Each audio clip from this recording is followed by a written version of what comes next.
मैं हूं आपका मेजबान अरशद शरीफ। आजकल पाकिस्तान में एक अजीब किस्म का गोरख धंधा हो रहा है। लोग अस्पतालों में जाते हैं इलाज के लिए, दवाइयां लेते हैं सेहतयाब होने के लिए, लेकिन वही दवाइयां जहर का काम कर रही हैं, लोगों की अमवात हो रही हैं।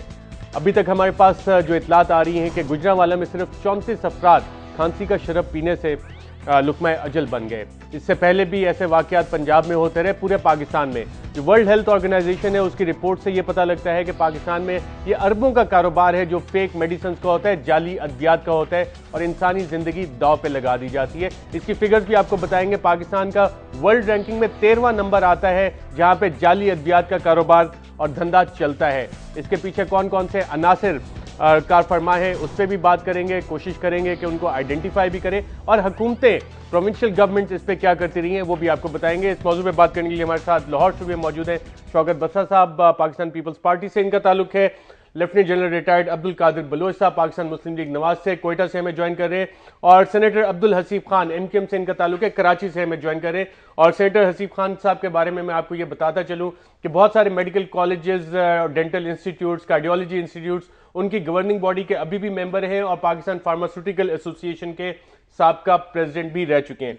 सेनेटर हसीब साहब, ये गोरख धंधा है क्या जाली का अद्वियात का, और कितने की इंडस्ट्री है ये?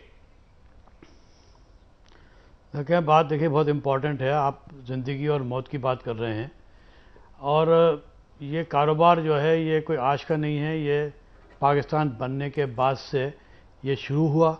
अब आप मैक्सिमम लिमिट के ऊपर आ गया, इसलिए कि जब आप कोई जुर्म हो रहा हो तो शुरू में बहुत मामूली होता है, फिर वो बढ़ते बढ़ते फिर वो अजदे की शोध अख्तियार कर लेता है। यही पाकिस्तान में हुआ कि हेल्थ सेक्टर को इग्नोर किया गया, गवर्नमेंट लेवल के ऊपर ना बजट रखा गया, अस्पतालों की हालत ख़राब हो गई।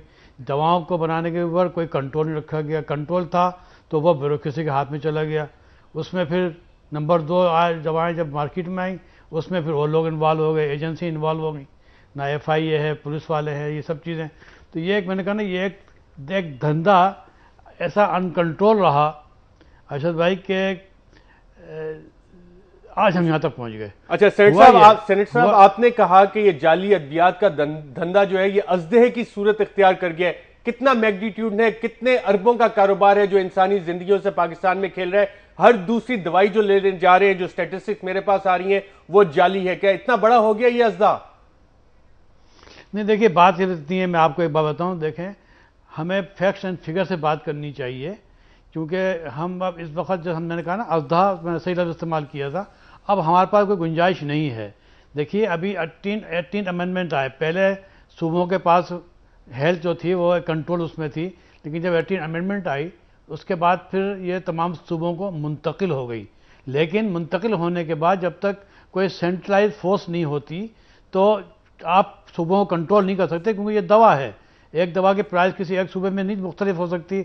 दवा रजिस्टर एक सूबा करे दूसरा नहीं करे, तो एक सेंट्रल बॉडी होती है। लेकिन 18 अमेंडमेंट ने बनाते वक्त भी 18th अमेंडमेंट का भी बहुत हमने ढंडोरा पीटा, लेकिन ये तो बेसिक जो आपके डिस्ट्रिक्ट हेल्थ ऑफिसर्स हैं उनका काम है इंश्योर करना, छापे मारना, पकड़ना इन चीजों को।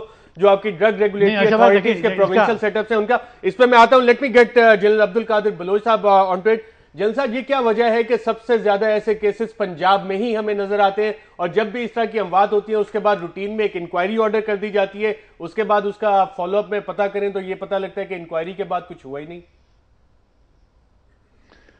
हाँ, ये जनाब अरशद साहब, पंजाब की खुशनसीबी भी है, बदनसीबी भी है। और जब कोई इल्ज़ाम की बारी आ जाती है तो हमेशा इल्ज़ामात सबके सब उनके खाते में चले जाते हैं। जहां पर कोई अच्छा काम उनका हो जाता है तो उनको डिस्क्रेडिट करने के लिए जेल साहब 34 अमवात हो चुकी हैं, हमारे 34 पाकिस्तानी शहरी मारे जा चुके हैं। इससे पहले कार्डियोलॉजी इंस्टीट्यूट में हुआ, 100 के करीब हलाकतें फेक मेडिसिन पे उससे हुई। उससे पहले हेपरीन वाला ब्लड का केस था, वो भी सारे वाकयात पंजाब में हुए। तो तसलसल ये हम कोई अपनी वजह से नहीं ठोक रहे, आपकी बात समझ चुका हूं। अगर आप मुझे मौका देंगे तो मैं आपकी बात समझ चुका हूं। अगर मौका देंगे तो मैं बात करूंगा। मैंने इब्तिदाई की थी, मेहरबानी करके जरा सुने तो सही रहा। पंजाब की पॉपुलेशन, पंजाब की साइज, यहां पर पाकिस्तान की 56% पॉपुलेशन पंजाब में रहती है, और फिर पंजाब का इलाका भी इतना वसी है, इतनी बड़ी आबादी है, तो नेचुरली जहां पर अगर बलूचिस्तान में एक क्राइम हो जाता है तो ये इसकी पॉपुलेशन 7 मिलियन को अगर कंपेयर करें 100 मिलियन पॉपुलेशन के साथ, तो इसकी नेचुरली तादाद और कम है। इसी तरह से सिंध की पूरी पाकिस्तान को अगर एक तरफ ले लें तो पाकिस्तान की पॉपुलेशन 44% है और 56% इज ऑन वन साइड। तो हमारे जो इंडिविजुअल्स हैं जिनसे गलतियां हो जाती हैं, जो क्राइम में बदकिस्मती है, जो इन्वॉल्व है, नेचुरली उसका लार्जर शेयर पंजाब के खाते में चला जाता है। जहां तक इन दवाइयों के मसले का ताल्लुक है, ये कोई नई बात नहीं है। ये इसमें करप्शन की वजह से अनफॉर्चुनेटली ये गोरख धंधा आज की बात नहीं है, पिछले बल्कि 50 साल से ये चल रहा है। और इसकी वजह यह है कि ये सबसे ज्यादा प्रॉफिटेबल बिजनेस है, दवाइयों की कंपनियां बनाना और दवाइयां बेचना। ओवरनाइट जहां पर बिलियनर लोग बनते हैं, मेरे ख्याल में इंडस्ट्रियलिस्ट इस बात को मेरे ख्याल सपोर्ट करते होंगे कि सबसे ज्यादा जो फायदेमंद कार्रवाई है वो दवाइयों की कार्रवाई है। दवाइयों का धंधा इंसानी सेहत से खेलने का धंधा है, जाली मेडिसिन बनाने का धंधा है। जल साहब, let's get version from Shaukat Basra साहब। आप तो पंजाब में बैठे हैं, ऑपोजिशन में आप हमें बात तो मुकम्मल तो करने दी थे, इसलिए बात मुकम्मल। जल साहब, आपने पॉइंट बनाया ना कि पॉपुलेशन की वजह से इस वजह से ज्यादा है। पॉइंट अभी तक हमने बताया नहीं, पॉइंट पे अगर हम आने वाले थे जी, 2 मिनट तो कम से कम दे दें, हम पॉइंट तो बता सके ना। जी बताइए, पॉइंट बताइए। देखिए जी, बात यह है कि अभी भी आपके मुल्क में, पूरे पाकिस्तान में जहां पर भी जाए, दवाइयों की बातचीत की जाती है। Number 1 medicine, number 2 medicine, number 3 medicine, इसकी बातचीत 7-8 नंबर तक पहुंच गए हैं। कराची में अगर किसी से आप पूछ लें तो वहां पर पीसी होटल वाला, वहां पर वो जो सानी मेडिकल स्टोर है उसकी बात की जाती है, या वहां पर आगाज की बात की जाती है। बाकी कहीं भी आपको डॉक्टर बताएंगे कि जी वहां की दवाई जो है ना वो इस काबिल नहीं है। दवाइयों की इफेक्टिवनेस डॉक्टर तक जानते हैं कि ये कार्रवाई इस तरह से हो रहा है। तो इसको मकसद ये है कि इस कार्रवाई को कंट्रोल करने के लिए पंजाब के हिस्से में इस ब्लेम को आप बिल्कुल डाल लें। ये 40 आदमी मर गए, वहां पर बिल्कुल कसूर पंजाब के ड्रग को कंट्रोल करने वाले ड्रग इंस्पेक्टर्स का, उसका कसूर वहां तक सही है। लेकिन ये कारोबार सिर्फ वहां पर मफकूद नहीं है, पूरे मुल्क में। और दूसरी तरफ से गुर्बत है, गुर्बत की वजह से गरीब आदमी वो महंगी दवाइयां इतनी महंगी की गई है, लाइफ सेविंग मेडिसिन ड्रग्स जो है वो उनके पहुंच में नहीं होते हैं। और आप जाएंगे कराची जैसी जगह में, लाहौर जैसी जगह में आप जाएं, टैबलेट्स आपको अनकवर्ड अनपैक्ड मिलेंगे, खुले पड़े हुए हैं, गरीब लोग जाते हैं वो भी खरीदते हैं। तो बदकिस्मती हमारी यह है कि मुल्क में करप्शन इतनी सरायत कर चुकी है कि इसके किसी किस्म का कोई कंट्रोल नहीं है। मुझे बता दीजिए कि इस किस्म की दवाइयां बेचने के लिए जल साहब, आपने जितने पॉइंट्स उठाए, महंगाई का पॉइंट उठाया, 18th अमेंडमेंट का पॉइंट उठाया, करप्शन का पॉइंट उठाया, बिल्कुल आपने पॉइंट अपना बना लिया। पॉपुलेशन के भी आपने 4-5 इकट्ठे पॉइंट्स उठाए। आपने कहा कि पूरे पाकिस्तान का मसला है, लेकिन अगर शौकत बसरा साहब 18वीं तरमीम के बाद हम देखें, यकीनन पूरे पाकिस्तान का एक मसला है, लेकिन सूबों की भी तो इसमें जिम्मेदारी आती है। 18वीं तरमीम के बाद health is now a provincial subject. सूबों की जिम्मेदारी है कि लोगों की सेहत के बारे में जो इकदाम किए जाए, कम से कम जो दवाइयां उनको मिल रही है वो सही हो। इस पर क्यों फेलियर हो रहा है, कंसिस्टेंट फेलियर हो रहा है तमाम सूबाई हुकूमतों का? पहले तो अरशद साहब, मैं जो लोग जाली स्प्रे पीने से फौत हुए, अल्लाह पाक उनको जन्नत में जगह दे और उनके अहले खाना को सब्र दे। और देखिए कितनी बड़ी बदकिस्मती की बात है कि जो आदमी एक दवाई इसलिए इस्तेमाल करता है कि उसकी जान बच जाए उससे, क्योंकि ज़रूरी चीज़ है कि आदमी बीमार होता है, डॉक्टर के पास जाता है, दवाई लेता है। और बिल्कुल हसीब साहब की बात से मैं इत्तेफाक करता हूँ कि ये गोरख धंधा करने वाले, ये इंसान नहीं है, इनको इंसान कहना भी इंसानियत की तौहीन है। ये लोग इंसानियत के चेहरे में, मैं समझता हूँ ये लोग वो हैं जिनका ना पाकिस्तान से तल्लक है, ना ये मुसलमान हैं और ना इंसान है। और मैं अब्दुल कादिर बलोच साहब से गुजारिश करूँगा कि खा ऐसे लोग जो उनका तल्लक हमारी पार्टी से हो या जो कारोबारी टोला हो, जो ये कत्ल का कारोबार कर रहे हैं, जो इंसानियत को बेच रहे हैं, उनको मेरे ख्याल में उनके लिए हमारे पास कोई नरम गोशा नहीं होना चाहिए। आज कुछ लोग हेरोइन फरोशी कर रहे हैं, कुछ लोग आज जाली अद्वियात का कारोबार कर रहे हैं, कोई असले का कारोबार कर रहे हैं, और उनको हम डिफेंड करें, मैं समझता हूँ ये किसी तौर पर भी जायज़ नहीं है। जहाँ तक आपने बात कही, अब पंजाब के अंदर अरशद साहब, आपने बिल्कुल सही मेंशन किया था कि पिछले 4 साल के अंदर आप देख लीजिए कि जितनी और लोग कीड़े मकोड़ों की तरह मरे हैं, या वो डेंगू के साथ मरे हों, या जाली PIC वाला मामला हुआ, हेपरिन वाला मामला हुआ, फिर ये स्प्रे वाला मामला हुआ।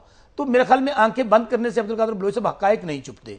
हमें सामने खुलकर आना होगा और अपनी कुताहियां जो हमसे हुई हैं, बजाय इसके हम इसको तनकीद बराए तनकीद करें या इल्जामात की सियासत करें, आप इसको माने कि आज पंजाब के अंदर सूरत ये है कि यहां पर कोई गुड गवर्नेंस का दावा करते हैं। अभी आप कह रहे थे चूंकि 65% है, जब नैब के चेयरमैन ने कहा जी कि 65% करप्शन हो रही है, आप उस बात को तो मानते नहीं है। जब पॉपुलेशन की बात आती है आप कहते हैं 65% चूंकि पंजाब है इसलिए वो आपको ज्यादा नजर आ रही है, अमवात भी तादाद ज्यादा है, आबादी ज्यादा है।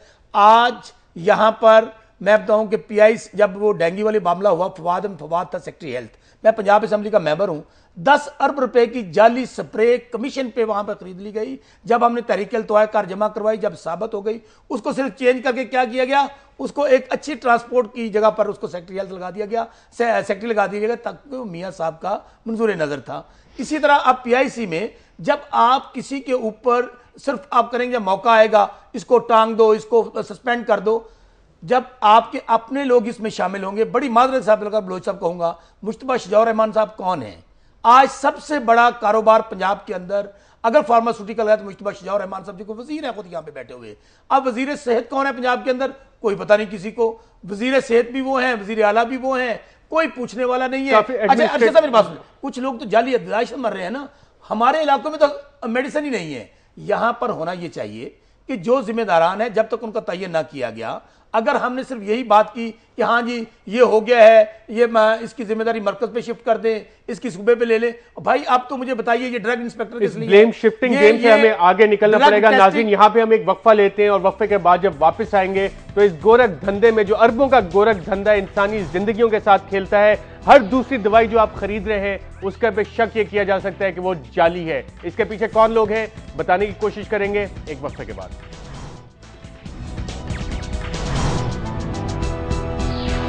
वेलकम बैक नाज़रीन, हम आपको बता रहे हैं कि हर दूसरी दवाई जो आप अपनी सेहतयाबी के लिए खरीदते हैं उस पर खदशा यह है कि वो जाली हो सकती है। अरबों का धंधा है और सेनेटर हसीब खान साहब ने कहा कि यह धंधा अब अजदहे की सूरत इख्तियार कर चुका है। सेनेटर हसीब साहब, कौन लोग इसमें इन्वॉल्व हैं? आप फार्मास्यूटिकल एसोसिएशन ऑफ पाकिस्तान के प्रेसिडेंट चेयरपर्सन भी रह चुके, बड़े बड़े लोगों के आपने नाम लिए, जनरल कादिर बलोच साहब भी कह रहे हैं अरबों का धंधा है, बड़े बड़े लोग इसमें मुलव्विस हैं। क्या जो पावर कॉरिडोर्स में लोग बैठे हैं वो इसमें मुलव्विस हैं? अरबों का वो इसमें नफा कमा रहे हैं, मुनाफा कमा रहे हैं, लोगों की जिंदगी को दाव पे लगा के? देखिए, इसमें दो लोग बड़े जिम्मेदार हैं। एक वो लोग हैं जो कि ऑलरेडी दवाएं जाली बना रहे हैं और उनको कोई रोकने वाला नहीं है। दूसरे क्या वजह, क्यों नहीं रोका जाता? उनका एक्सेस है पावर। देखिए मैं बता रहा हूँ, मैं आपको पूरी बात बता रहा हूँ, एक बात आ जाएगी। एक मैकेनिज्म अब मौजूद है, उस मैकेनिज्म के ताबे अब सूबों ने मैकेनिज्म मौजूद नहीं है। आप मुझे पूरी अरशद भाई एक मेरी बात पूरी सुनिए, मैं वही बताना चाहता हूँ। दूसरे जिम्मेदार जो हैं वो है जो कि इसको कंट्रोल करती है, वो होती है मिनिस्ट्री ऑफ हेल्थ। पहले यह 18 अमेंडमेंट से पहले ही मिनिस्ट्री ऑफ हेल्थ थी, डे 1 से थी, लेकिन न सूबों के में कंट्रोल था और न विफाक में कंट्रोल था कि नंबर 2 दवाओं को कंट्रोल करने के, इसलिए कि वो जो एक निज़ाम होता है ना इंस्पेक्टर्स का, इंस्पेक्शन का, फैक्ट्री के अंदर क्या चीज़ है। देखिए पाकिस्तान के अंदर इस वक्त 550-600 फैक्ट्रीज हैं, इसमें सिर्फ 100 कंपनी ऐसी हैं जिनके पास इस वक्त 95% पाकिस्तान की टोटल मार्केट है। इसका मतलब यह हुआ कि 5% मार्केट जो है वो है उन 550 कंपनी के ऊपर, जो कि दवाएं उनकी स्टैंडर्ड सही नहीं है। वो कंपनी है जो कि CGMP करंट गुड मैन्युफैक्चरिंग अगर फॉलो करती हैं तो वो दवा कभी जाली नहीं हो सकती। देखिए बात हम सिर्फ इतनी सी है कि जाली दवा घर पे ही बन रही है और पुलिस को पता होता है, एजेंसीज को पता होता है कहाँ बन रही है।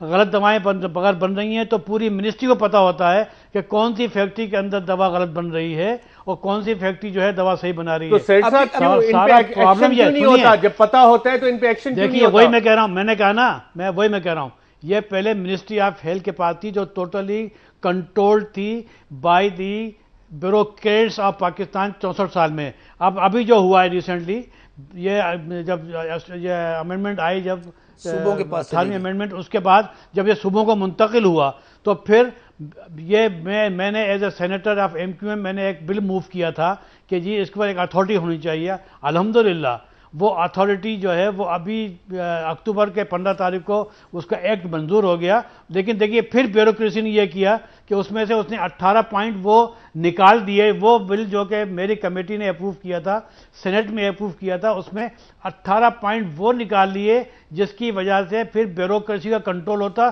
फिर वो जाली अद्वियात आती। लेकिन अल्हम्दुलिल्लाह ये हमारे 14 जो हमारे अमेंडमेंट थे ये भी अप्रूव हो गए विद इन अ मंथ। सब सूबों में एक डीटीएल होता है, मेरी एक बात ले लीजिएगा, सूबों में एक डीटीएल है, ड्रग टेस्टिंग लेबोरेटरी है। कोई मेडिसिन नहीं जा सकती किसी हॉस्पिटल को, किसी मेडिकल स्टोर को, जब तक वो ड्रग टेस्ट लेबोरेटरी में वो पास नहीं होती। तो मुझे बताइए कि ये नहीं, ऐसा नहीं है। हाँ। ऐसा नहीं है, सैंपल नहीं, ऐसा नहीं है। फैक्ट्री से पास, अगर फैक्ट्री पास करते भेज देती है, जब सैंपल उठाया जाता है तो फिर वो जाता है लेबोरेटरी में। लेकिन मैंने कहा ना, वो लेबोरेटरी की रिपोर्ट जो होती है वो भी फैब्रिकेटेड होती है।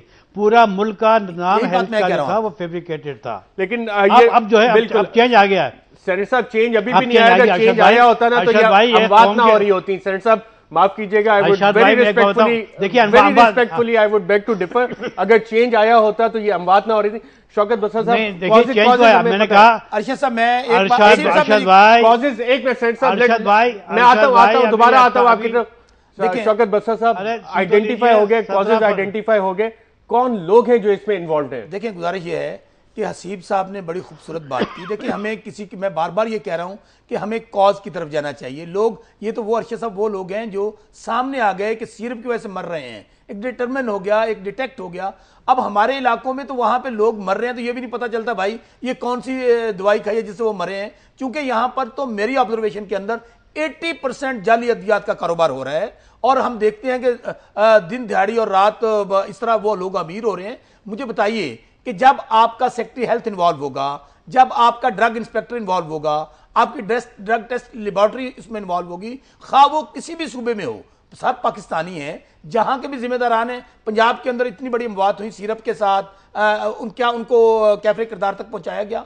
10 अरब की आपने जाली स्प्रे जब डेंगू में आई, क्या उन लोगों को डिटरमिन किया गया? बल्कि उनको उठा के फवाद को आपने बना दिया। कौन है ये अपना हनीफ अब्बासी साहब, ये कौन है मुश्तबा शजाउर रहमान, कौन है हमजा शहबाज शरीफ? फिर आप कहेंगे आप सियासी बात करते हैं। यहां पर अरबों रुपए का कमीशन जिन हॉस्पिटल्स में दवाई जाती है उनके ठेके ऑलरेडी, ये कैप्टन सफदर साहब, मैं बड़ी माजरत के साथ, हमारे हॉस्पिटल्स के अंदर एसी लगे, उसके अंदर जनरेटर्स लगे, उनका ठेकेदार कौन था? चले एसी जनरेटर पे शौकत बसर साहब, एसी जनरेटर पे हम फिरेंगे। ख्वाजा सलमान रफीक साहब हमारे साथ हैं। ख्वाजा सलमान रफीक साहब, आपने ये बड़े मोतबर किस्म के नाम सुने, इनमें से क्या ये सारे लोग फार्मास्यूटिकल बिजनेस भी करते हैं? मुझे बड़ा अफसोस है। एक तो आपको मुझे इस प्रोग्राम में बुला के बिठाना चाहिए था। आपको हमने बिल्कुल रिक्वेस्ट की थी, शायद आप अपनी मसरूफियत की वजह से नहीं आ सके। मुझे टेलीफोन पे आप समझते हैं कि जब बंदा बात करता है, मुझे ये भी नहीं पता कि मेरे कौन से भाई ये बात कर रहे थे। थोड़ा पहले शौकत बसरा साहब ये बात कर रहे थे, और ख्वाजा साहब हमने आपको रिक्वेस्ट की थी, आपके पीएस से भी बात हुई थी, आपको इन्वाइट भी किया था हमने इस पे। कौन बात कर रहे थे? अच्छा ख्वाजा साहब, आप मुझे ये बता देंगे क्या जाली अद्वियात का धंधा नहीं हो रहा? क्या जाली अद्वियात पे अरबों करोड़ों रुपए नहीं कमाए जा रहे? क्या ब्यूरोक्रेट्स उनके ऊपर माल नहीं खा रहे? क्या कमीशन का धंधा नहीं चल रहा? आज जो लोगों की अमवात हुई है, इसका कौन जिम्मेदार है? माशाल्लाह सारी हम में नंगे हैं को वलीउल्लाह। यही तो मैं माने ना, जिम्मेदारी को कबूल करें। बात अगर आप मुकम्मल करने देंगे तो मैं बात आगे करूंगा ना, क्योंकि टॉपिक है नहीं जिस पे आप बात कर रहे हैं। मुझे थोड़ा मौका दें, बात करता हूँ, फिर उसके बाद आप बिल्कुल आपका हक बनता उसका आप जवाब दें। गुजारिश ये है कि जो हम बात हो रही है ये जाली दवाइयों की वजह से नहीं हो रही, थोड़ा बात को समझ लें। ये बहस सर गलत तरफ जा रही है। थोड़ा मुझे अगर मौका देंगे मैं आपको अपडेट कर दूंगा। आप यकीनन ये कहेंगे ये ओवरडोज की वजह से हो रही है। अगर ओवरडोज की वजह, मुझे अगर आपने बताएं मेरे मुंह में डाली तो मैं खामोश हो जाता हूँ। बताइए सर, गुजारिश ये है कि जब भी ड्रग रिएक्शन का केस होता है उस पर हमेशा उसका एनालिसिस किया जाता है, उस पर लैब्स और साइंसदान काम करते हैं, रिसर्च करते हैं, और उस पर हमेशा पहली बात है वक्त लगता है। ये पूरी दुनिया में होता है। ये जो बदकिस्मत लोग बेचारे जो ठीक है एडिक्ट थे, लेकिन ये ओवरडोज की वजह से उनकी बात नहीं हुई। मैं वो वाजे करना चाह रहा हूँ कि हम इस पे जो लाहौर में बात हुई थी, मुसलसल शबो रोज इस पे काम कर रहे थे। हमने इस पे तकरीबन 1 माह से ज्यादा अरसा काम किया है, और असल में वाकया ये हुआ है 1 माह काम करने के बाद अब गुजरांवाला में 34 अमवात हुई। ख्वाजा साहब, मुझे ये बताइए, PIC पे जो लोग जाली अद्वियात में मरे थे उनका आपने क्या किया है? जो डेंगू में आपने जाली स्प्रे देखिए, मैं इल्जामात पर इल्जामात की बात नहीं कर रहा, लोग मर रहे हैं, आप उनके ऊपर देखे ना। अगर यही लोग अब मरे होते कहीं सिंध में, कहीं बलोचिस्तान में, खैबर पख्तूनख्वा में, तो शहबाज शरीफ साहब गजलें गा रहे होते, वो कह रहे जी कि ये मर गए लोग, वो नोहक ना होते। आज ये जिम्मेदारी किस पे है? कौन है यहाँ पे हेल्थ मिनिस्टर? आज ये जिम्मेदारी किस पे है, कौन जिम्मेदार है? सलमान रफीक साहब, शौकत बरसर साहब, यहाँ पे हम एक वक्फा लेने और वक्फे के बाद जब वापस आएंगे नाज़रीन तो इसी गुफ्तगू को जारी रखेंगे और आपको बताएंगे कि हर दूसरी दवाई जो आप खरीद रहे हैं उस पर शक है कि वो जाली है और वो आपकी जिंदगी ले सकती है। बहुत इंपॉर्टेंट मौजूद है। वापस आते हैं एक वक्फे के बाद।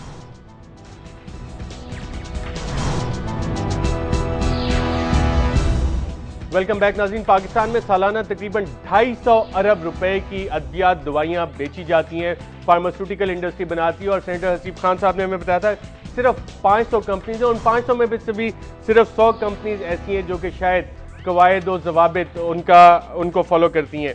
जनरल कादिर बलोच साहब, ब्रेक पे जाने से पहले शौकत बरसर साहब ने कुछ बड़े बड़े नाम लिए, आपकी पार्टी से उनका ताल्लुक है जिसमें हनीफ अब्बासी साहब का नाम भी आया, मुश्तबा शुजाउर रहमान साहब का नाम भी आया कि इन लोगों की भी फार्मास्यूटिकल इंडस्ट्रीज है। हमजा शहबाज का भी इन्होंने नाम लिया कि वो भी सारे इस फार्मास्यूटिकल बिजनेस में शामिल है। अगर ये सारे हुक्मरान भी हमारे शामिल होंगे इसमें तो कंट्रोल और रेगुलेशन की बात जो सेनेटर हसीब साहब कह रहे हैं वो कैसे मुमकिन होगी? मेहरबानी करके थोड़ा सा सुनने की कोशिश करें। एक तो बसरा भाई से मेरे छोटे भाइयों की तरह है, बड़ा प्यार है माशाल्लाह। जब पार्टी की दफा करने की बारी आ जाती है तो बहुत अच्छा दफा करते हैं, उनको मैं मुबारकबाद देता हूं। पहली बात। दूसरी बात जो मैं कहना चाहूंगा कि इस किस्म के जब केस डिस्कस किए जाते हैं, स्पेसिफिक एक इंसिडेंट हुआ है और वो इंसिडेंट हुआ है गलत दवाई के इस्तेमाल से और अमवात हुए हैं, तो इसको इलेक्शन कैंपेन नहीं बनाना चाहिए। जेल साहब, ये हर एक पाकिस्तानी का मसला है, हर दूसरी दवाई पे शक है कि वो जाली है। सिर्फ ये 34 का नहीं है, पूरे पाकिस्तान का मसला है। तो अभी सुनेंगे नहीं तो फिर हम उनको देखें, थोड़े हमारे उम्र का भी थोड़ा बहुत आप लोग ख्याल रखें, हमारी बात को सुने और फिर हम इतनी अच्छा नहीं बोल सकते हैं जितने वो बोलते हैं, तो बात जरा मुकम्मल करने दें। तो ये मेरा कहने का मकसद ये है कि कई चीजें ऐसी होती हैं जिसका ताल्लुक इलेक्शन से होता है, पार्टी की पॉपुलरिटी और अदरवाइज से होते हैं, पार्टी की परफॉर्मेंस से होती है, उनको मुकम्मल हक पहुंचता है उस पार्टी को, उस हुकूमत को क्रिटिसाइज करे जिनके साथ 3 साल वो चिमटे रहे। उस वक्त उनको कोई चीज गलत नजर नहीं आ रही थी और उस हुकूमत का हिस्सा थे, वो अपनी जगह पे, उसको मैं छोड़ देता हूं। वहां पर रह गया जहां तक इस बात का ताल्लुक है, हमजा साहब का नाम लिया आप लोगों ने, हमजा साहब का और हनीफ अब्बासी साहब का आप लोगों ने नाम लिया, वो भी एक स्पेसिफिक केस था एफिड्रीन का। और एफिड्रीन के मामले में इल्जामात किसके ऊपर आए? हमारे जनाब वजीर आजम साहब और उसके बेटे के ऊपर इल्जामात थे, करप्शन के केसेस उनके खिलाफ आए, उनका हमारे हुकूमत से किसी किस्म का कोई ताल्लुक नहीं था और न किसी ने उस हुकूमत को, मरकजी हुकूमत को उस केस को फॉलो करने से न किसी ने रोका है। अगर किसी का नाम आ गया, हमजा का नाम उसमें नहीं आया है, हमजा शरीफ का नाम, या क्या नाम है वो मुर्तजा रहमान साहब है कि कौन, जिनका नाम आपने उस केस में उनका भी नाम नहीं आया। अगर दवाई के 500 कंपनियां दवाई बनाने में इन्वॉल्व हो सकते हैं, अगर शरीफ फैमिली का कोई भी एक आध कंपनी हो तो सबसे पहले उस कंपनी का कसूर निकाल लीजिए कि उन्होंने कोई जाली दवाई बनाई, इसके केसेस आए, उनमें से किसी को सजा हुआ या उससे कोई अमवात हुए, फिर तो बात बन सकती है। वैसे नाम लेना, यह कह देना कि भी अगर कोई आदमी सियासत करेगा तो उसका दवाई की कंपनी से या कपड़े के बनाने की कंपनी से या कोई और चीज बनाने की कंपनी से इनका कोई ताल्लुक नहीं होगा। अगर इस किस्म की कोई लाना चाहते हैं, अगर आप इजाजत दें फबी अल्लाह, बिल्कुल। लेकिन जिस बात को हमें सामने रखना चाहिए कि ये लोग इंसानियत के कातिल हैं, इंसानियत के कातिल। बिल्कुल, मैं इसी चीज पे आ रहा था जल साहब। जल साहब बड़े तहम्मुल से देखे, मैंने आपकी पूरी गुफ्तगू सुन ली है, कोई माफी नहीं होना चाहिए। जल साहब, कोई सूबाई हुकूमत इनको माफ करती है, वो चाहे पंजाब की हुकूमत है, चाहे किसी भी जगह की। जल साहब, सवाल यहाँ पे ये आता है कि जब हमजा शहबाज की फार्मास्यूटिकल फैक्ट्री है, मुश्तबा शुजा की है, हनीफ अब्बासी की है, या मूसा गिलानी की है, या यूसुफ रजा गिलानी साहब की फैक्ट्री है, सवाल ये है कि ये पावर कॉरिडोर्स में, इसलिए मैं अपनी बात कह जा रहा हूं, पावर कॉरिडोर्स में अगर आप बैठे हैं, उनको छोड़ना नहीं चाहिए। जिसकी कंपनी है, जिसकी कंपनी में ये चीजें बने हुए हैं, उसको सियासत से, उस पार्टी को, उसको, उस कंपनी के मालिक को सियासत से आउट करना चाहिए, उनके लिए सजाए मौत होना चाहिए, क्योंकि लोगों की मौत उनकी दवाइयों की वजह से काज हुआ है। मैंने सिर्फ गुजारिश ये की थी कि लोग आज कीड़े मकोड़ों की तरह मर रहे हैं। अगर उनमें मेरा बेटा हो, आपका बेटा हो, मेरा भाई हो, आपका भाई मुझे बताइए हम पे क्या गुजरेगी। यहां पर जो सिचुएशन है बलोच साहब, हमें डिस्कस करनी चाहिए। ये लोग जो है इस वक्त सिर्फ पंजाब, खास तौर पे पंजाब पे क्यों डिस्कस आपने मान के, चूंकि आपकी हुकूमत है यहाँ पे हेल्थ मिनिस्टर है आपके खादमे आला साहब, यहाँ पे वो उनकी प्रायोरिटीज ये है, बस चलाने के लिए 70 अरब रुपया, जंगला बस सर्विस के लिए अलग से पैसे और कमीशन खाने के लिए अलग से पैसे, यहां पर हेल्थ के लिए आप 2% रखते हैं। विजन क्या है आपका? इश्तिहारी वज़ीर आला बस पे बैठ जाए। जी जी भाई मैं जवाब दूं? जी हसीब साहब, बात यह देखें, ये बात देखें, तयन कर लें आप। आपकी अगर आज आपका जो ये शो हो रहा है, अगर उसका कोई तयन कर लिया इसकी वजहों का, तो मैं समझता हूँ आपकी कामयाबी होगी। देखें, इस मुल्क में बहुत बड़ी परचेजेज जो है वो डिफेंस परचेज करता है, लेकिन उनकी आम बात नहीं होती। पूरे मुल्क में हर सूबे में बाज़ हॉस्पिटल ऐसे अच्छे हैं, गवर्नमेंट के भी हॉस्पिटल हैं, जहां पर के कभी कोई अमवात का जिक्र नहीं आया। देखें, ये बात इस्टेब्लिश्ड है कि जितने भी गवर्नमेंट के अपने हॉस्पिटल्स हैं उनकी यहाँ ज़्यादा अमवात होती हैं, उसमें पंजाब भी शामिल है, क्योंकि पंजाब ज़्यादा बड़े, जैसे कहा था, मुझे सिंध का अंदाजा नहीं है, बैठे हैं, लेकिन मैं ये कह रहा हूँ हमारे पंजाब में कहीं टेंडर नहीं होता, कहीं उसका इश्तिहार नहीं जाता। सुन तो लीजिए, अरे अरशद भाई सुन लीजिए। पंजाब अपना, मैंने मिसाल देना चाहता था, आपकी डिफेंस परचेज में या अच्छे हॉस्पिटल के अंदर इसलिए लोग नहीं मरते कि वो पहले कंपनीज को प्री क्वालिफाई करते हैं, और जो प्री क्वालिफाई कंपनीज होती हैं सिर्फ उनके दरमियान में टेंडर होता है, तो वो 7-8 कंपनी के दरमियान में। गवर्नमेंट हॉस्पिटल में सिर्फ ये होता है कि लोएस्ट प्राइस के ऊपर दवा परचेज की जाती है, जिसमें कि प्री क्वालिफिकेशन नहीं होती, बल्कि नंबर 2 दवा ही परचेज की जाती है। इसलिए कि अगर आपने एक इंजेक्शन, अगर फर्स्ट कीजिए, अगर आपने सुने, अगर एक इंजेक्शन खरीदा है आप किसी गवर्नमेंट हॉस्पिटल ने 1.5 रुपए का, मैं खाली इंपोर्ट करता हूं 3.5 रुपए का, हाउ इट इज पॉसिबल कि आप 1.5 रुपए में देंगे? इसका मतलब यह हुआ कि आप चाहते हैं कि आपकी यहां मौत आज के बाद से नहीं हो, किसी हॉस्पिटल के अंदर कोई आदमी नहीं मरे। आपका एक ही रास्ता है कि कंपनियों को प्री क्वालिफाई करें। तमाम दुनिया में होता है, वो कंपनी जो CGMP फॉलो करती हैं उनके दरमियान में आप कंपटीशन कीजिए, टेंडर कॉल कीजिए, उसमें जो सस्ती दे वो ले ले, क्योंकि जो CGMP फॉलो करती हैं वो तमाम कंपनियों का स्टैंडर्ड एक ही होता है। अगर आप चाहते हैं, पाकिस्तान चाहता है, पाकिस्तान की गवर्नमेंट चाहती है, तमाम मिनिस्ट्री चाहती है कि जी एक आदमी भी नहीं मरे आज के बाद से, तो सिर्फ गवर्नमेंट डिपार्टमेंट दवाएं उन कंपनी से परचेज करे जो प्री क्वालिफाई हों उनकी इंस्पेक्शन की टीम के साथ। हसीब साहब, मेरी भी एक साथ बात ले लीजिए। मुझे नहीं अंदाजा कि जब तक हेल्थ मिनिस्टर, हेल्थ मिनिस्ट्री और मुतलका DCO, अगर आप जिले लेवल पे, चूंकि हमेशा वहां पे DCO लो प्राइस पे वो माल खरीद के और MS को कहता है जाओ ये ले जाओ, और वहां पर किसी किस्म का टेंडर नहीं होता, कमीशन खाया जाता है। जब तक हमारा, यही तो मैं अर्ज कर रहा हूं, ड्रग इंस्पेक्टर बने हुए हैं, तमाम के तमाम पूरा माफिया है, और ये माफिया जो है इस वक्त अरबों रुपया खा रहे हैं। सर देखिए, इनवेरिएबली टेंडर होता है, लेकिन वो टेंडर जाली होता है। यही तो मैं अर्ज कर रहा हूं, यही तो मैं अर्ज कर रहा हूं। हाँ, टेंडर होता है, लेकिन टेंडर के वो जाली टेंडर्स होते हैं, उसके अंदर ना दवा परचेज की जाती है, दवा कम परचेज की जाती है, ज्यादा पैसे दिए जाते हैं। एक लंबी कहानी है। मैं कह रहा हूं कि बजाय ऐसे कि आप गंदगी में ज्यादा कुरे दें, बदबू ही निकलेगी। मैं तो आपको रास्ता बता रहा हूं अरशद भाई कि आपको जो है तमाम गवर्नमेंट डिपार्टमेंट, क्योंकि मिनिस्टर खुद इन्वॉल्व रहे, ब्यूरोक्रेसी इन्वॉल्व रही, 64 साल के अंदर आपने जिंदगी से खेला है। मैं तो आपको रास्ता बता रहा हूं, वो रास्ता जो इंटरनेशनल है। वो रास्ता क्या है कि जो गवर्नमेंट की परचेजेज पूरी 30% 40% होती हैं, उनकी जिम्मेदारी है कि वो कंपनियों को आउट ऑफ 650 वो कंपनी प्री क्वालिफाई करें कि कौन कौन सी कंपनी टेंडर भर सकती हैं। आप यकीन जानिए, एक आदमी नहीं मरेगा। बिल्कुल सेनेटर हसीब साहब ने बड़ी इंटरेस्टिंग बात की। नाज़रीन, यहाँ पे हम एक वक्फा लेते हैं और वक्फे के बाद जब वापस आएंगे तो अपने पैनलिस्ट से पूछेंगे कि हमारी सूबाई हुकूमत है, और ये सिर्फ एक सूबे का मसला नहीं है, पूरे पाकिस्तान का मसला है, आपका मसला है, मेरा मसला है, हर पाकिस्तानी शहरी का मसला है। कम से कम इतना तो हमारा हक है कि अगर हम बीमार हो जाएं तो हमें दवाई सही मिले, जाली दवाई ना मिले। वक्फे के बाद इस इंपॉर्टेंट मौजू पे गुफ्तगू जारी रखेंगे। Take a break.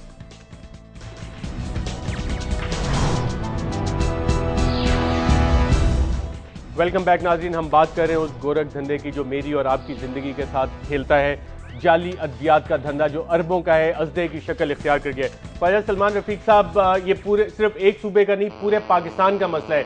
क्या आप इस पे कोई ऐसे इकदाम ले सकते हैं, बता सकते हैं कि हाँ हमने ये स्टेप किए, पहले जो केसेस हुए पिछले 4-5 साल में उसके खिलाफ जब एक्शन हुआ, कार्रवाई हुई तो ये कार्रवाइयां की गई, फलां लोगों को जेल पहुंचा दिया गया, ऐसे कोई मिसालें दे सकते हैं आप? फार्मास्यूटिकल इंडस्ट्री जो है उसने बड़ी मुल्कों से ग्रूम किया है। इस मुल्क में हर दवाई जाली नहीं है, ड्रग रिएक्शन है। ये जाली दवाई का केस नहीं। मुझे अगर बोलने का मौका देंगे तो सर मैं सारी बात अभी समझा दूंगा आपको। ख्वाजा साहब, मुझे तो लग रहा है आप स्टेट ऑफ डिनाइल में।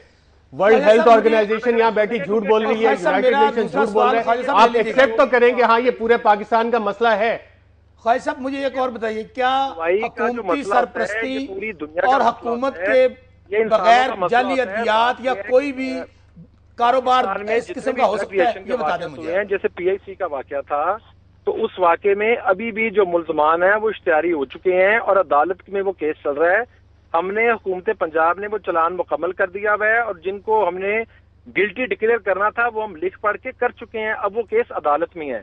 सेकंड, जो लाहौर और गुजरांवाले का वाकया है उसमें मैं यानी कि लोग मर गए हैं तकरीबन 2000 के करीब इन जाली अद्वियात से। आपकी क्या जिम्मेदारी है? क्या हेल्थ मिनिस्टर की भी कोई जिम्मेदारी है? क्या वजीर आला और खादिम आला की कोई जिम्मेदारी है? क्या आप सिर्फ लोग मरे और आप उन पे मजाक उड़ाएं, कहेंगे कि जाली अद्वियात से नहीं मरे? नहीं किया आपने जाके, आप किस तरह क्या बात करते हैं यार, प्लीज ये जाने दें यार। ख्वाजा साहब मेरे भाई हैं, आपने बड़ी मेहनत की। शौकत साहब लेट्स हियर आउट ख्वाजा साहब जी, आपको फैसला बात करने का। जी ख्वाजा साहब आप बात अपनी कंप्लीट करें। ख्वाजा साहब आपको अंदाजा नहीं है जिसके घर से लाश निकलती है, जो आदमी जाली अद्वियात से मरता है, जो आदमी 2 नंबर के काम से मरता है, उनके घर जाके देखिए सब मातम बिछी हुई लोगों के घरों में। और आप चुके खुद कमीशन माफिया की पार्टी के रुकन है। आपकी पूरी कौम को पता है, कौम को पता है कि आप लोग तो रजिस्टर्ड चोर हैं।